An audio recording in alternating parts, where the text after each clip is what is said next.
Assalamualaikum warahmatullahi wabarakatuh.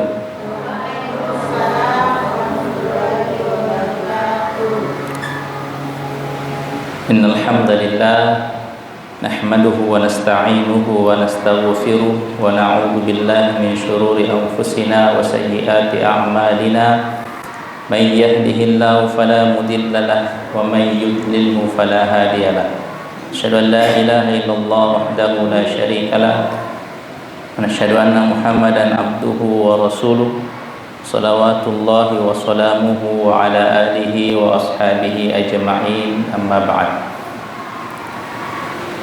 Jamaah Bapak Ibu yang dirahmati oleh Allah Subhanahu wa taala, kembali senantiasa kita memanjatkan puji syukur kita kepada Allah Subhanahu wa taala yang masih memberikan kita kesehatan dan juga kesempatan, begitu juga hidayah tentunya, sehingga pada kesempatan yang berbahagia ini kembali kita berkumpul menghadiri kajian rutinitas kita yang insyaallah itu merupakan kebaikan yang Allah berikan kepada kita semua. Salawat dan juga salam kepada Rasulullah sallallahu alaihi wasallam, kemudian juga kepada keluarga beliau, sahabat-sahabat beliau, dan juga kepada kaum muslimin yang senantiasa mengikuti beliau sampai hari kiamat. Bapak Ibu, azzani Allah wa iyyakum. Insyaallah pada malam hari ini kita kembali membahas fikih yang menjadi acuan kita dari kitab Fiqhul Muyassar, yang mana alhamdulillah kita sudah berada pada pembahasan terakhir dari Kitabut Thaharah, dari permasalahan yang terkait dengan thaharah. Dan pada bab ke-10 ini insyaallah taala kita akan membahas terkait dengan haid dan nifas, ya, dan juga segala permasalahan yang terkait dengan haid dan nifas itu sendiri. Ya, ini juga salah satu pembahasan yang sangat penting, ya, dan tentunya fardu ain dan wajib diketahui dan dipelajari bagi seorang wanita. Meskipun kita bagi laki-laki, ya, tetap juga penting untuk mempelajarinya, untuk mengetahuinya, agar nantinya kita bisa menyampaikan kepada wanita atau perempuan-perempuan yang terdekat, yang entah itu kepada istri atau misalnya kita juga punya anak perempuan. Nah, itu bisa kita sampaikan terkait hukum-hukum yang terkait dengan haid dan nifas.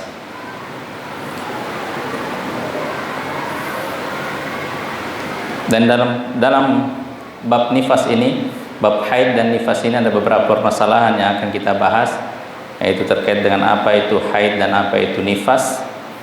Kemudian kapan, ya, di umur berapa di umur berapa seorang wanita itu mulai haid, dan di umur berapa di umur berapa seorang wanita itu berhenti dari haid, ya. Kemudian terkait dengan batas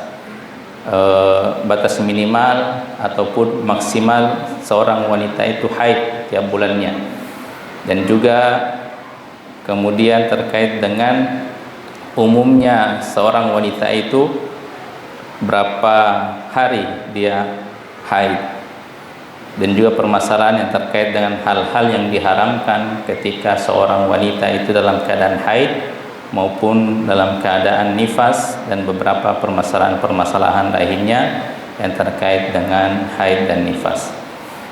Haid secara bahasa, penulis menyebutkan al-haidu lughatan as-sayalan, ya. Haid dari segi bahasa itu bermakna mengalir. Adapun dari secara syariat, damut tabi'atin wajibillah, yaitu darah alami atau darah normal ataupun darah jibillah, kebiasaan, yakhruju min qa'ir rahim fi awqatin ma'lumah. Jadi darah kebiasaan, darah alami atau darah normal yang keluar dari dasar rahim seorang wanita pada waktu-waktu tertentu. Halu sihhatil mar'ah, tentunya dalam keadaan wanita itu sehat ya, wanita sehat. Walaisa min ghairi sababin wiladah, dan bukan disebab karena persalinan, karena melahirkan.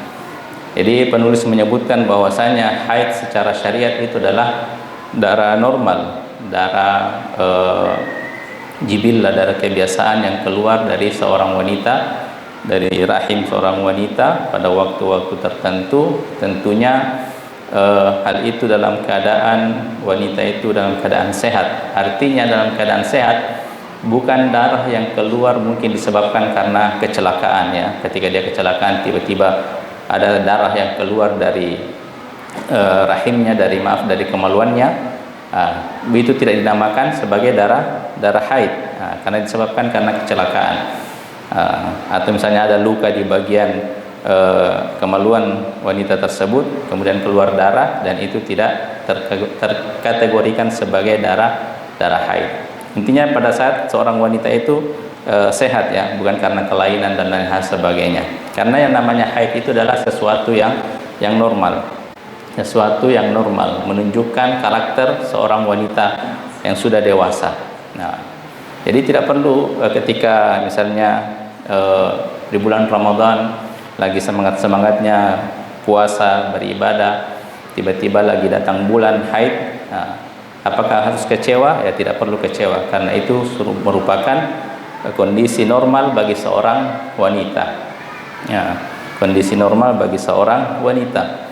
Sebagaimana ketika Ibunda Aisyah radhiyallahu taala anha itu sewaktu melakukan ibadah haji ya, ibadah haji, dan pada saat itu melakukan ibadah tamattu ya, ibadah haji tamattu artinya umroh dulu baru melakukan ibadah haji. Dan ketika mau melakukan ibadah umroh, maka Aisyah radhiyallahu taala anha datang bulan ya, atau haid, maka beliau pun bersedih ya.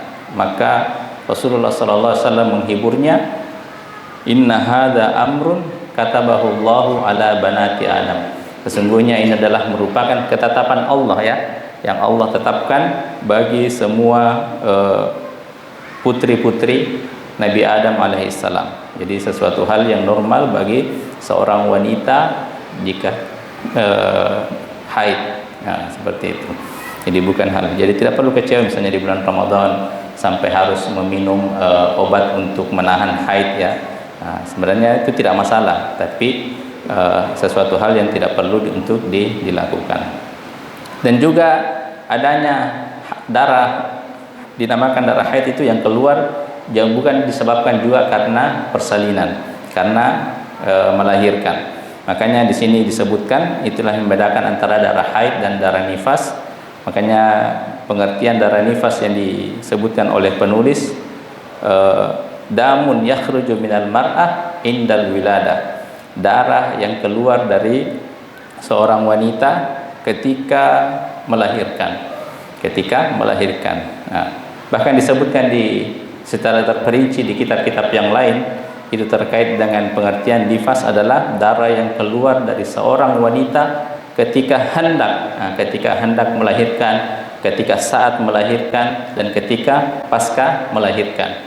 Makanya biasa indat talq itu dalam bahasa kita mungkin atau kita katakan ketika pembukaan. Nah, biasanya seorang wanita yang hamil dan sudah mencapai bulannya, harinya, HPL-nya ya, harinya, biasanya itu ketika sudah pembukaan itu ada darah yang keluar. Nah, maka sebagian ulama berpendapat bahwa itu sudah termasuk nifas, darah nifas. Nah, ketika sudah pembukaan 1 ataupun pembukaan 2 dan di situ ada darah yang keluar, maka itu sebagian ulama mengatakan berpendapat bahwa itu sudah termasuk darah nifas. Dan bagi ketika seorang wanita yang dalam kondisi seperti itu, maka dia sudah tidak diwajibkan lagi untuk sholat. Dan hikmahnya kalau misalnya kita mengambil pendapat bahwasanya itu darah nifas, hikmahnya adalah seorang wanita mungkin akan sangat kesulitan, dia dalam keadaan kesakitan dan juga harus sholat. Harus sholat dalam keadaan kesakitan.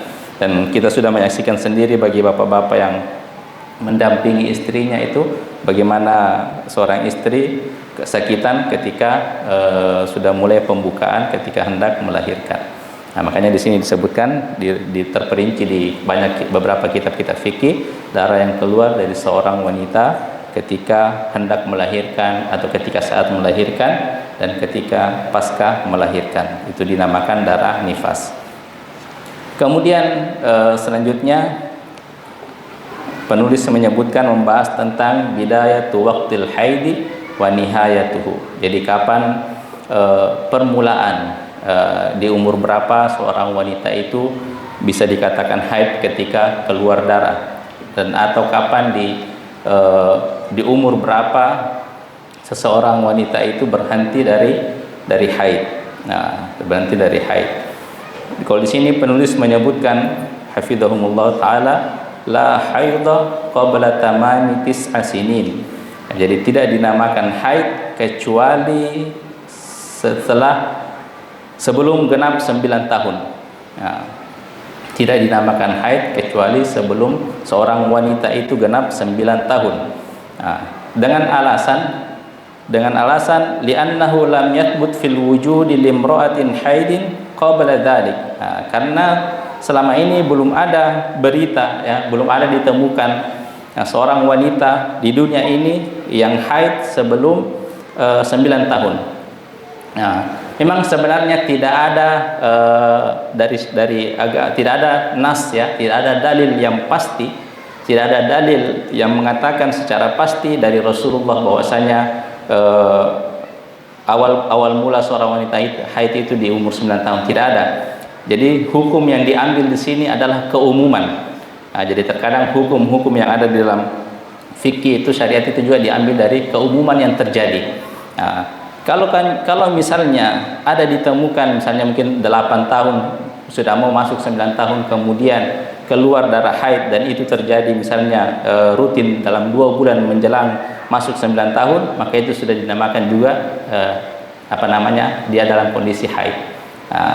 Karena memang tidak ada dalil yang pasti yang menyebutkan terkait dengan seorang wanita yang haid di umur berapa permulaannya. Begitu juga di akhir, di umur berapa seorang wanita itu berhenti dari haid, itu tidak ada ditemukan dalil dari Nabi Shallallahu Alaihi Wasallam.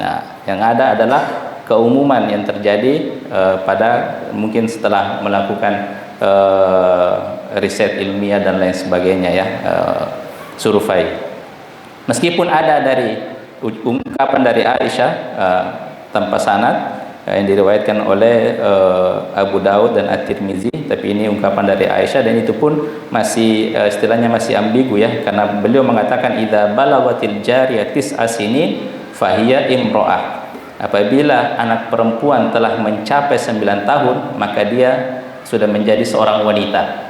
Jadi kata-kata bahasa Arab jariyah itu menyebutkan anak yang belum dewasa. Nanti kalau sudah dewasa, anak perempuan yang sudah dewasa disebut jariyah. Nanti kalau dia sudah dewasa maka disebut imro'ah. Makanya di sini Aisyah radhiyallahu anha menyebutkan idza balaghatil jariyah tis'a sinin fahiya imro'ah. Apabila anak perempuan telah mencapai 9 tahun, maka dia sudah menjadi seorang wanita dewasa.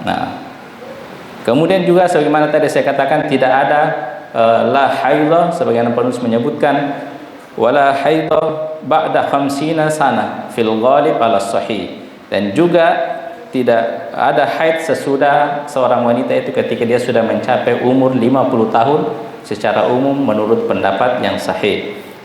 Sekali lagi, meskipun tidak ditemukan dalil langsung dari Rasulullah, ungkapan dari Rasulullah mengenai batas umur seorang wanita itu haid, tapi lagi-lagi dari Ibunda Aisyah mengatakan idza balaghatil mar'atu 50 sana kharajat min haddil haid. Apabila seorang wanita telah mencapai usia 50 tahun, maka dia sudah keluar dari batas haid. Kita bisa memilih mengambil pendapat ini. Kita bisa jadi patokan bahwasanya batas umur awal mula seorang wanita itu haid adalah 9 tahun dan juga batas akhir adalah 50 tahun. Tapi kalau misalnya ibu-ibu tiba-tiba dalam kondisi tiap bulannya, misalnya di umur 49 tahun masih rutin ya haid setiap bulannya 7 atau 6 hari, normal ya, secara normal sebagaimana kebiasaan selama hidup ibu, kemudian masuk di umur 50 tahun dan juga ternyata masih keluar darah ya, dan itu tiap bulannya dan juga normal 7 atau 6 hari, maka itu masih bisa dikatakan sebagai haid ya. Jadi belum mencapai masa menopause ya istilahnya kalau seorang wanita yang sudah haid. Nah, itu. Kemudian setelah kita membahas terkait dengan kapan di umur berapa seorang wanita itu haid ataupun di umur berapa seorang wanita itu berhenti dari haid, akhir batas haidnya, kemudian batas minimal dan maksimal haid. Artinya batas minimal ketika dia haid setiap bulannya berapa hari, batas minimal, dan juga berapa hari maksimal ya, batas maksimal. Batas maksimal. Dalam kitab-kitab fikih yang lain itu banyak yang menyebutkan batas haid seorang wanita itu yaumun walailah. Artinya 1 hari 1 malam atau 24 jam. Itu banyak disebutkan, banyak pendapat ulama di kitab-kitab fikih menyebutkan batas minimal seorang wanita itu dikatakan haid adalah yaumun walailah. 1 hari 1 malam 24 jam. Misalnya ada seorang wanita yang tiba-tiba misalnya keluar darah dan itu terus menerus sampai 24 jam dan besoknya terputus, maka itu juga sudah dinamakan sebagai darah haid. Nah, itu menurut beberapa pendapat ulama ya. Dan juga maksimal haid disebutkan di beberapa kitab-kitab yang lain, itu maksimal haid itu menyebutkan 15 hari. 15 hari sebagaimana yang pernah saya sampaikan ketika menjawab pertanyaan. Dan ternyata menurut penulis di sini lagi-lagi beliau mengatakan annahu la hadda li aqlihi wala li aktsarihi, li aqallihi wala li aktsarihi, wa inna ma yurja'u fihi ila al-'adati wal 'urf. Menurut pendapat yang sahih yang diambil oleh penulis, tidak ada batas minimal dan batas maksimal haid. Hal ini dikembalikan kepada adat dan kebiasaan wanita tersebut.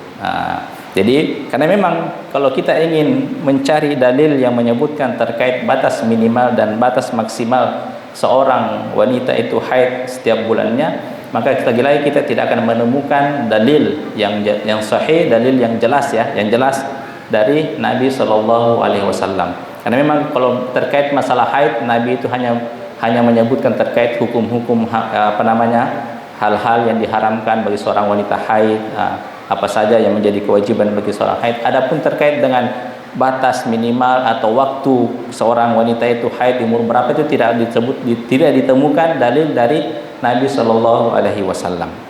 Lagi-lagi para ulama itu mengambil secara keumuman ya, secara keumuman.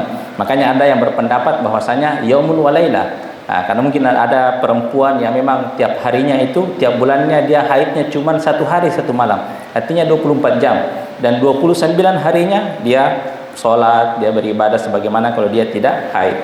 Dan ada juga yang batas maksimal itu batas maksimal 15 hari.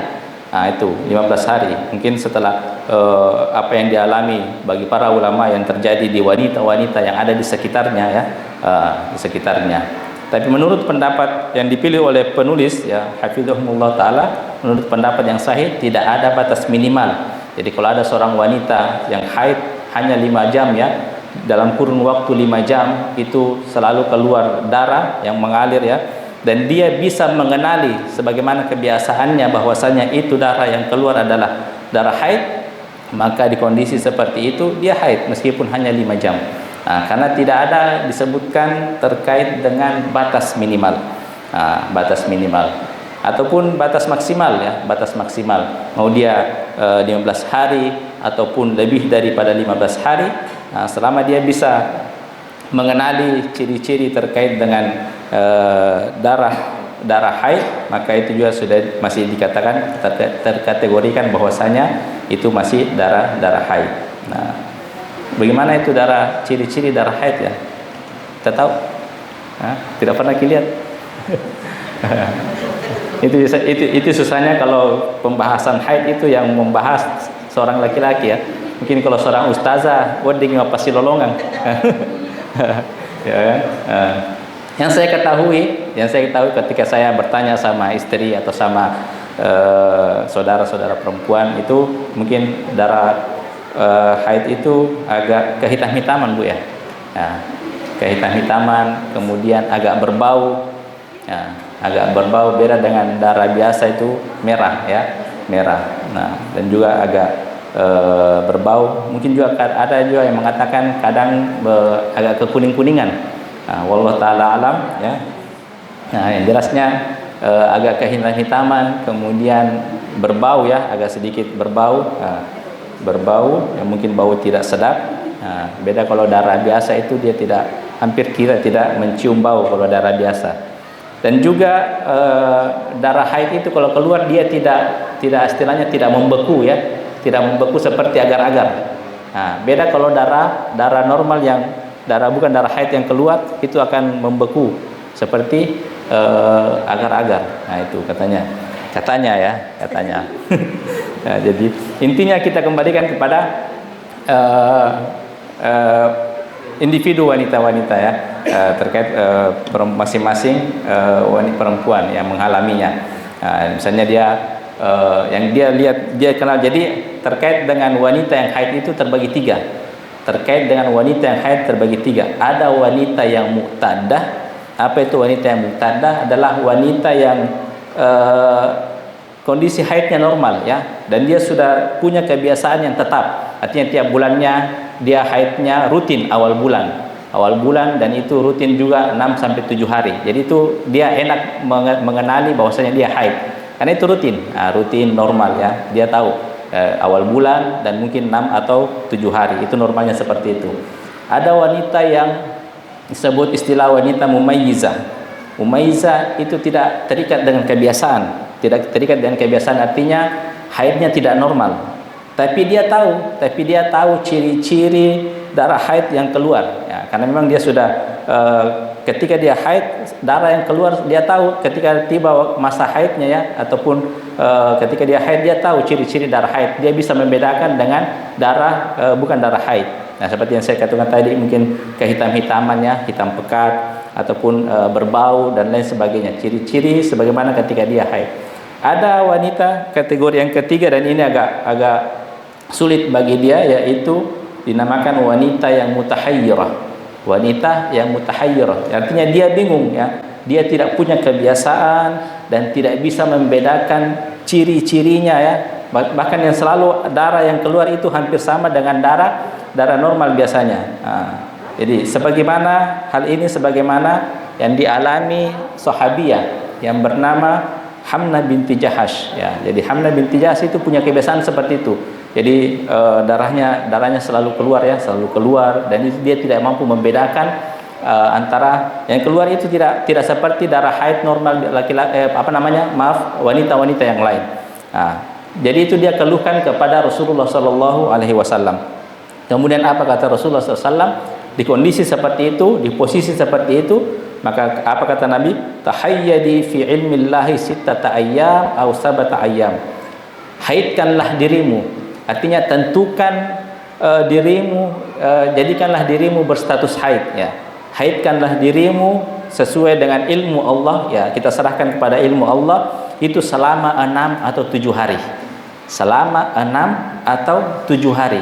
Jadi Nabi menyuruh Hamnah binti Jahash, jadi kondisi Hamnah binti Jahash itu darahnya selalu keluar. Nah, darahnya selalu keluar. Jadi dia tidak bisa membedakan antara darah haid ataukah darah istihadah. Jadi kata Nabi SAW, haidkanlah dirimu selama 6 atau 7 hari.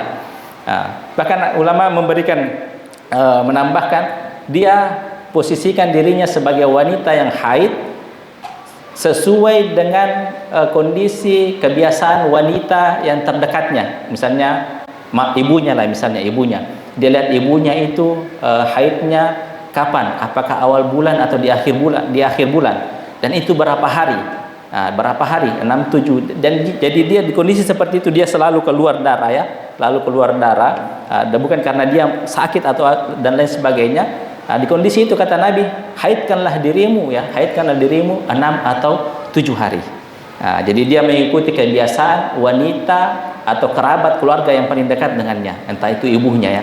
Karena kan biasa juga seorang wanita itu haid sesuai dengan kebiasaan yang ada di sekitarnya ya, misalnya di daerahnya, mungkin karena faktor makanan ya, faktor makanan atau sesuai dengan gennya ya dari keluarganya. Seperti itu.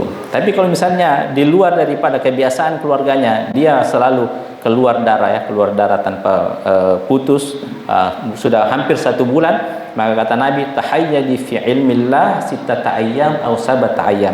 Jadi jadikanlah dirimu berstatus haid, haidkanlah dirimu sesuai dengan ilmu Allah itu selama 6 atau 7 hari. Tsumma tasili wa shalli. Kalau sudah sampai 7 hari atau 6 hari maka mandilah, kemudian salatlah. Salatlah arba'ata wa ishrina ayyaman, salatlah selama 24 hari. Kalau dia mengambil berapa? 6 hari ya. Au salasata wa ishrina yauman, atau dan salatlah selama 23 hari dalam setiap bulannya. Kalau dia mengambil 7 hari, dia menghaidkan dirinya selama 7 hari. Kama yahidun nisa wa yatahurna limiqati haidihinna wa tuhrihinna. Sebagaimana kaum wanita biasa ya.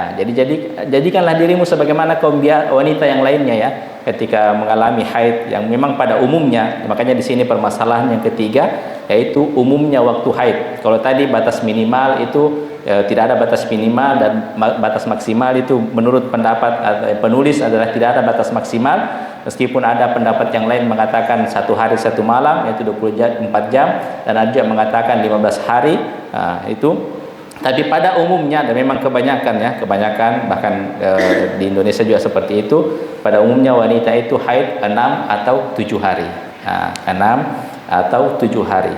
Makanya Nabi menjadikan patokan itu ketika seorang wanita mengalami keluar darah terus menerus, bagaimana Hamnah binti Jahsh. Makanya kata Nabi, jadikanlah dirimu wanita yang haid selama 6 atau 7 hari ya, sebagaimana kebiasaan wanita terdekatmu, ditambah keterangan oleh para ulama. Jadi seperti itu. Jadi ya memang umumnya itu adalah 6 sampai 7 hari. Kemudian adakah batas minimal seorang wanita itu suci? Artinya dia sudah, misalnya dia sudah haid 6 hari atau 7 hari terputus, misalnya sudah putus, sudah dipastikan betul-betul terputus ya, sudah dipastikan betul-betul terputus. Salah satu cara untuk memastikan bahwasanya kita sudah suci, seorang wanita itu sudah suci dari haid, sebagaimana kata Aisyah radhiyallahu taala anha, la ta'jal, janganlah tergesa-gesa sampai hatta yarawna al-qaisa al-bayda, sampai engkau melihat al-qaisa al-bayda itu ada yang mengatakan lendir putih. Jadi biasanya mungkin kalau wanita yang sudah haid itu di akhir haidnya, mungkin setelah darah haid itu putus, yang keluar adalah lendir putih. Ada juga yang mengatakan yang dimaksud al-qaisa al-bayda adalah dia mengambil kapas yang putih, kemudian dia gosok di bagian farjinya, kemaluan seorang wanita. Ketika dia lihat sudah tidak ada bercak darah di situ, maka itu sudah dianggap bersih, suci. Seperti itu. Jadi misalnya tadi kembali ke pembahasan, apakah ada batas minimal seorang wanita itu suci? Artinya dia sudah haid 7 hari ya. Dia sudah haid 7 hari, kemudian selang 1 hari bersih, tidak keluar, dia sudah mandi ya, mandi karena dia sudah yakin bahwasanya sudah tidak keluar lagi darah haid. Kemudian menjelang 1 hari 24 jam, kemudian besoknya keluar haid lagi. Apakah itu dinamakan darah haid? Ya, kata para ulama itu dinamakan darah haid karena tidak ada batas minimal seorang wanita itu suci. Batas minimal seorang wanita itu suci karena memang kadang ada kondisi, misalnya dia sudah normal tiap bulannya 7 hari atau 6 hari haid. Tapi kemudian ada kondisi mungkin dia karena kecapean ya, dia sudah bersih, kemudian 1 harinya mungkin dia kecapean, kemudian besoknya ternyata keluar darah haid lagi. Keluar darah haid lagi. Itu kadang seperti itu. Jadi pernah ada teman saya, ketika dia menikah, dia menikah dalam keadaan istrinya haid ya, dalam keadaan istrinya haid. Jadi dia menahan agak lama ya. Jadi kata saya, jadi apa yang mau lakukan? Dan tidak ada, saya cuma maketi tapi belum pernah print ya. Artinya maketi mana sadena kau print ya. Artinya dia belum istilahnya belum berhubungan karena istrinya haid. Dia mungkin 4-5 hari lah ya, dia sudah menikah tapi istrinya masih haid. Setelah istrinya suci tapi belum sempat berhubungan, istrinya pergi lomba ya, lomba. Entah itu lomba apa, karena juga mungkin voli atau dan lain sebagainya. Dia ikut lomba, istrinya lomba. Ternyata setelah 2 hari bersihnya itu, pulang ke rumahnya haid lagi. Kadang-kadang repai. Jadi dia puasa lebih lama ya, haid lagi.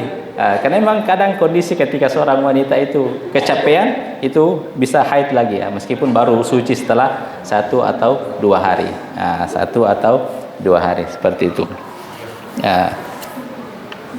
Jadi tidak ada batas minimal seorang wanita itu suci.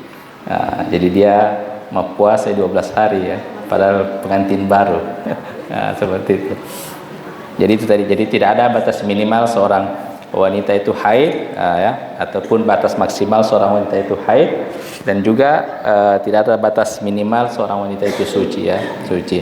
Jadi biasanya seorang wanita itu mampu ya, dia bisa memperhatikan pada dirinya sendiri ya, terkait dengan dia bisa membaca, oh saya normalnya sekian, tapi ketika saya di kondisi seperti ini bisa saja saya datang haid cepat ya. Biasanya awal bulan saya sudah suci, setelah awal bulan saya haid 7 hari, kemudian bersih, tapi 2 harinya mungkin karena saya kecapean dan lain sebagainya, kemudian tiba-tiba keluar lagi, dan memang darahnya sama dengan darah ketika dia haid di waktu normalnya. Seperti itu. Jadi itu terkategori dengan darah haid. Seperti itu. Kemudian permasalahan yang keempat adalah ketika seorang wanita haid, apa saja yang haram dilakukan? Apa saja yang haram dilakukan bagi seorang wanita yang haid ataupun nifas, meskipun pembahasan nifas masih nanti belakangan. Beberapa perkara yang haram dilakukan karena haid dan nifas adalah yang pertama, dan ini sudah kita ketahui bersama, yaitu berhubungan suami istri ya. Jadi seorang suami tidak boleh mendekati istrinya, dalam hal ini menggauli istrinya ketika istrinya dalam keadaan haid ya, sebagaimana firman Allah Subhanahu wa taala, fa'tazilun nisaa fil mahid wa la taqrabuhunna hatta yatahur. Karena itulah jauhilah istri-istri pada waktu haid, dan jangan kalian mendekati mereka hingga mereka suci. Artinya hingga mereka suci, artinya suci, tapi itu pun faida tatahharna. Jangan ketika seorang istri berhenti, terputus darah haidnya tapi belum mandi, maka itu belum boleh digauli oleh suami ya, belum boleh digauli. Nanti faida tatahharna, makanya Allah mengatakan hatta yatahurn, hingga dia bersih. Faida tatahharna ya, jika mereka mandi maka boleh, baru boleh digauli. Jadi karena ada beberapa kasus seorang suami yang ketika istrinya sudah berhenti dari haid tapi belum mandi, itu sudah digauli. Digauli itu sudah pesanannya melakukan hubungan suami istri. Kemudian yang kedua, jadi tapi ada juga kasus, tapi ini di zaman Nabi ya. Jadi ketika seorang wanita haid, ada beberapa sahabat yang tidak, karena memahami hadis ini, jauhilah. Tidak ada seorang suami yang tidak mau mendekati istrinya, tidak mau makan bersama, tidak mau tidur dalam selimut yang sama. Padahal itu tidak mengapa ya, tidak mengapa. Yang cuma menjadi pelarangan adalah menggauli istri, artinya melakukan hubungan suami istri, melakukan hubungan badan. Adapun dekat-dekat dengan istri ketika dia haid, maka itu tidak masalah ya, tidak masalah. Makanya ketika ayat ini turun, itu para sahabat banyak yang begitu, menjauhi istrinya, tidak mau makan di nampan yang sama, tidak mau tidur satu selimut yang sama. Makanya ketika ayat ini turun dan Nabi mendapati perlakuan para sahabat terhadap istrinya yang haid banyak melakukan seperti itu, maka apa kata Nabi? Isna'u kulla syai'in illa nikah. Lakukanlah segala sesuatu kecuali bersetubuh. Jadi boleh ketika boleh bercumbu dengan istri, bermesra-mesraan dengan istri ketika dalam keadaan haid, kecuali satu, jangan melakukan hubungan ya, hubungan seperti itu ya. Kemudian yang kedua, seorang wanita, seorang suami itu tidak boleh mentalak istrinya dalam keadaan haid. Tidak boleh diceraikan istri, ditalak dalam keadaan haid. Sebagaimana Allah Subhanahu wa taala, "Fatallikuhunna li'iddatihinna", maka hendaklah kalian ceraikan mereka pada waktu mereka dapat menghadapi iddahnya yang wajar. Artinya dalam keadaan suci. Dan juga ketika Abdullah bin Umar itu mentalak istrinya, dan pada saat istrinya dalam keadaan haid, maka Umar pada saat itu mengadu kepada Rasulullah sallallahu alaihi wasallam. Dan Rasulullah marah, kemudian menyuruh Umar, "Murhu falyuraji'ha", perintahkan Ibnu Umar agar dia kembali merujuk pada istrinya. Jadi tidak boleh, dari ini tidak boleh seorang suami itu adalah mentalak istrinya dalam keadaan haid. Dan ini masya Allah syariat kita memperhatikan hal itu ya, karena kita sudah tahu bagaimana kondisi seorang istri ketika haid ya. Bapak-bapak mungkin sering mengalami, misalnya ibu-ibu atau istri yang sudah mau haid, masya Allah sensitifnya luar biasa ya.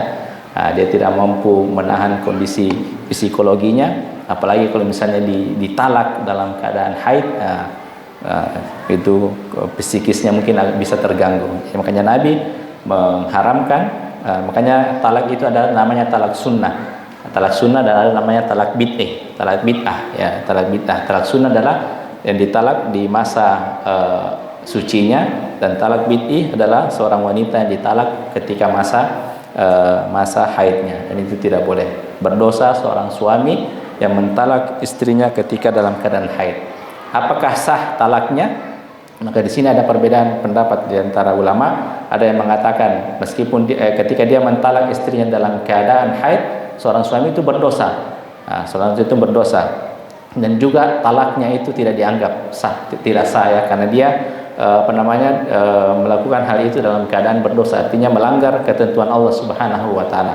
Ada juga ulama yang mengatakan suaminya berdosa dan talaknya sah. Jadi jatuh talak satu kepada istrinya. Karena kenapa? Ulama tersebut yang mengambil pendapat itu, mereka berpendapat dengan dalil ini. Ketika Nabi mengatakan, "Murhu", perintahkan anakmu Umar, yaitu Abdullah bin Umar, "Falyurajiha", dan rujuklah. Artinya ketika disuruh rujuk berarti talaknya sah. Di situ. Jadi ada dua pendapat terkait hal itu. Apakah sah atau tidak? Ada yang mengatakan tidak sah karena dia melanggar ketentuan Allah, dan ada yang mengatakan sah dengan merujuk perkataan Nabi yang mengatakan perintahkan dia agar merujuk, artinya sah. Kemudian yang ketiga, hal-hal yang diharam dilakukan karena haid ya, karena haid dan nifas adalah sholat. Ini sudah kita pahami bersama, seorang wanita itu tidak boleh sholat ketika dia dalam keadaan haid. Idza aqbalatil haidah fada'is sholat. Apabila haidmu datang, maka tinggalkanlah sholat.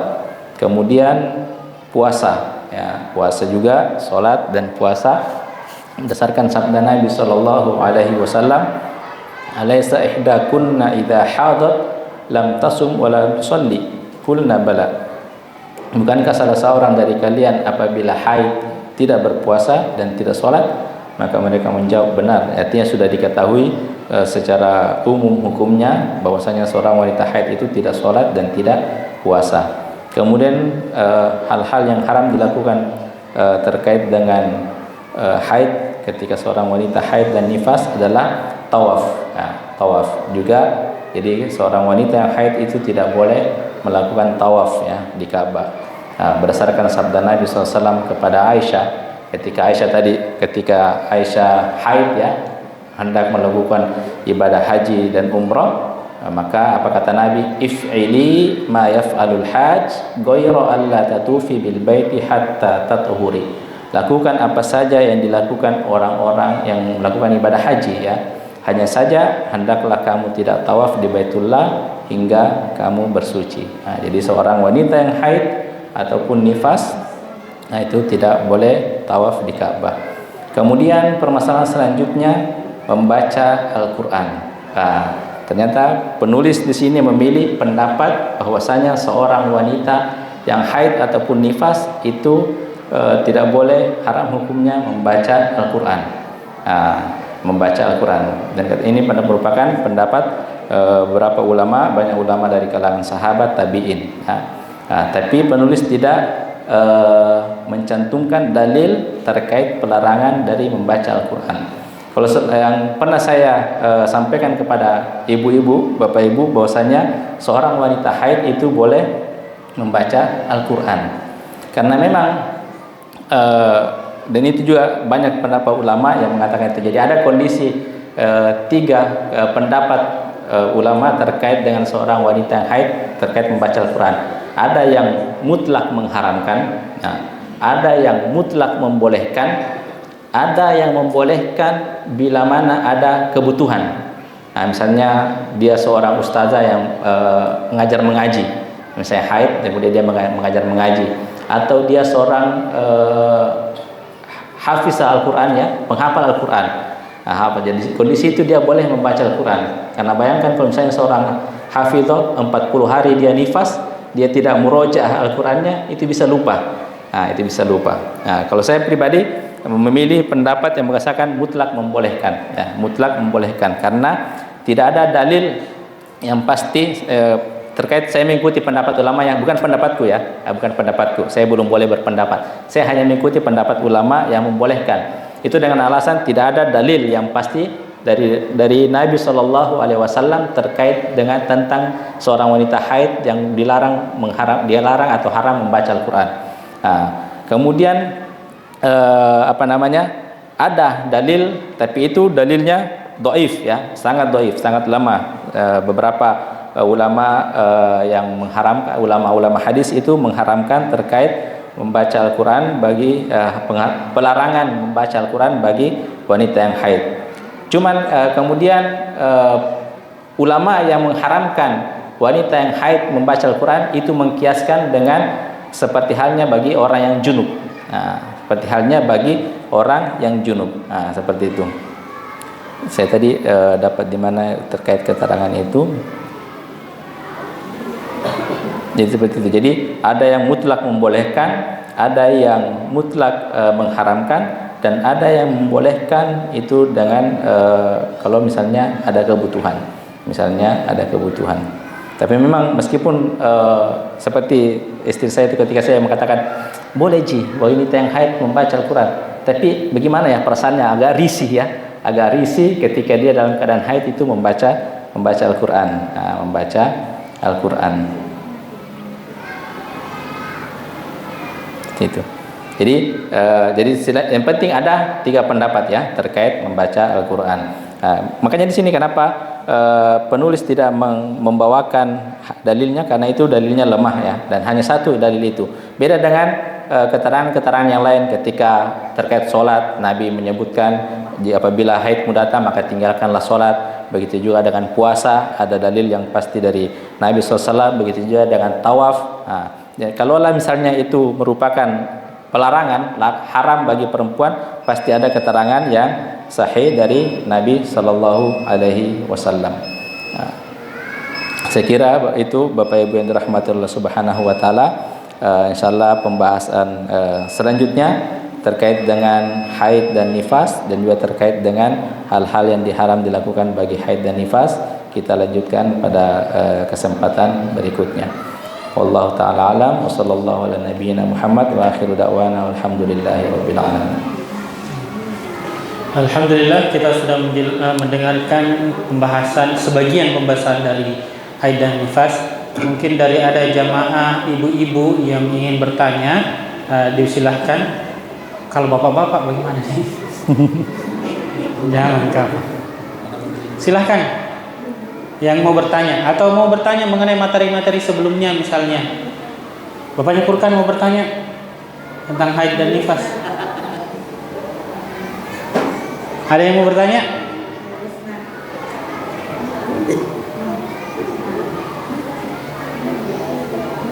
Sudah paham semua kayaknya. Kalau laki-laki susah menakarnya, paham atau tidak?